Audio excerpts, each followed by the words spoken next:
आप सब लोगों को मेरा प्रणाम। उपनिषदों में एक वृत्तांत आता है कि एक बार वायु देवता, अग्नि देवता और जल देवता, देवताओं के अंदर ये अभिमान हो जाता है कि इस सारे संसार को हम ही चलाते हैं, अगर हम नहीं होंगे तो ये संसार नहीं चलेगा। जब पार ब्रह्म परमेश्वर को ये पता लगा तो उन्होंने यक्ष का रूप धारण किया। उनके अभिमान को समाप्त करने के लिए कि संसार को चलाने वाला तो कोई और ही है। तो जब वह यक्ष का रूप धारण करके वहां पर चले जाते हैं और इधर इंद्र देवता ने कहा वायु देवता से कि आप जाइए और पूछिए कि ये कौन है। तो यक्ष के सामने जब वायु देवता जाते हैं तो कहते हैं आपका परिचय। तो यक्ष रूप में जो भगवान होते हैं वो कहते हैं कि आप अपना परिचय दीजिए। तो वायु देवता कहते हैं मेरे में इतनी ताकत है, मैं एक पल में सारे संसार को, हर चीज को मैं उड़ा सकता हूँ, समाप्त कर सकता हूँ। इतनी उड़ाने की ताकत मेरे अंदर है। तो यक्ष जो थे उन्होंने एक तिनका दिया, कहा इसको उड़ा के देखो, इसको उड़ाओ। तो वायु देवता ने अपनी पूरी ताकत लगा दी, वो उस तिनके को उड़ा नहीं सके। उसके बाद अग्नि देवता आए, उन्होंने अपना परिचय दिया कि मुझ में इतनी ताकत है, मैं सारे संसार को एक पल में खाक कर सकता हूँ। तो यक्ष ने वही तिनका दिखाया, बोला इस तिनके को जला के दिखाओ। तो पूरी ताकत लगा दी लेकिन वो कुछ भी नहीं कर पाए, उसको जला नहीं पाए। जल देवता आए, उन्होंने अपना परिचय दिया कि मैं जल देवता हूँ और एक पल में सारी पृथ्वी को मैं तहस नहस कर सकता हूँ, बहा दूंगा, प्रलय मचा दूंगा। तो यक्ष ने कहा इस तिनके को, इसको बहा के दिखाओ। पूरी एड़ी से चोटी का जोर लगा दिया, नहीं उड़ा सके, उसको भी कुछ नहीं कर पाए। उसके बाद जो है वो वापस चले जाते हैं और यक्ष भगवान जो थे वो अदृश्य हो जाते हैं। इंद्र देवता आते हैं और वहां पर एक सुंदर देवी प्रकट हो जाती है। तो इंद्र पूछते हैं कि देवी आप कौन हो और वो कौन था। तो वह देवी शक्ति कहती है कि वह पार ब्रह्म परमेश्वर थे। आप सबके अंदर यही अहंकार था, यही अभिमान था कि हम संसार के अंदर हम ही सर्वश्रेष्ठ हैं, हम ये कर सकते हैं, हम वो कर सकते हैं। लेकिन वह जो शक्ति है, वह शक्ति के बिना सारे निष्क्रिय हैं, कोई कुछ भी नहीं कर सकता है। क्योंकि उस शक्ति के बिना सारे निर्जीव है। अगर सब में प्राण है तो जब प्राणों का पति है तभी प्राण है।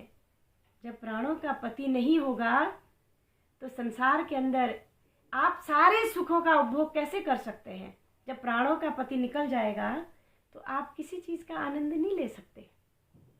हर चीज का आनंद लेने के लिए आपको आपके अंदर वो प्राणपति का होना बहुत जरूरी होता है। तो वह शक्ति, वो सारे संसार को चलाने वाली शक्ति है। बड़े बड़े अहंकारी, एक सेकंड में भगवान ने उनका अहंकार चूर चूर कर दिया। ईश्वर से बड़ी शक्ति और कुछ भी नहीं है इस संसार में। अगर श्रेष्ठ है तो ईश्वर है, उससे ज़्यादा श्रेष्ठ और दुनिया में कुछ भी नहीं है। इसलिए व्यर्थ का अहंकार कभी नहीं करना चाहिए। इसलिए कहते हैं कि झुकते वही हैं जिनमें जान होती है, अकड़े रहना तो मुर्दे की पहचान होती है। कितना अकड़ के चलते हैं हमारे अंदर, कितना पद का, मान सम्मान का, अपने अंदर जो भी कलाएं होती हैं, चाहे जिसके अंदर जिस जिस चीज़ की भी कला हो, तो वो इतने प्रफुल्लित होते हैं, जहाँ से निकलते हैं सोचते हैं कि सब जगह से वाहवाही, मान सम्मान, ये सारा बोझ से बोझिल होकर के हम निकलते हैं और अपने आप को हम इतना समझते हैं कि उस शक्ति को भूल जाते हैं कि वह शक्ति निकलने के बाद सबकी गति एक जैसी ही होनी है। राख में कोई परिवर्तन नहीं है, राख सबकी वही होगी और सबकी एक ही गति होती है। ये सब आप लोग जानते ही हैं। तो कहने का तात्पर्य, अगर वो है तो सब कुछ है, अगर वो नहीं है तो कुछ भी नहीं है। लेकिन उसको समझने के लिए, क्योंकि हम आज कहते हैं कि वो संत हैं, कितना अच्छा उन्होंने सुनाया, वो कितना अच्छा सुनाते हैं, वो कितना अच्छा सुनाते हैं, सुन सुन करके हम इतने खुश हो जाते हैं, इतने प्रफुल्लित हो जाते हैं। किसी की ज़िंदगी बोल बोल करके ख़त्म हो रही है, किसी की सुन सुन करके ख़त्म हो रही है, किसी की देख देख के ख़त्म हो रही है, लेकिन उसको समझेगा कौन, उसको जानेगा कौन? चाहे कोई कितना ही अच्छा सुनाए, लेकिन जब तक हम अपने जीवन में उसका अमल नहीं करेंगे, उसकी साधना नहीं करेंगे, उसका सुमिरन नहीं करेंगे, उसका चिंतन नहीं करेंगे, तब तक हमारा सुनना भी व्यर्थ है और बोलना भी व्यर्थ है। लेकिन उसको समझना है और समझ करके उसको अपने जीवन में आत्मसात करना है, तभी हम आनंदित हो सकते हैं।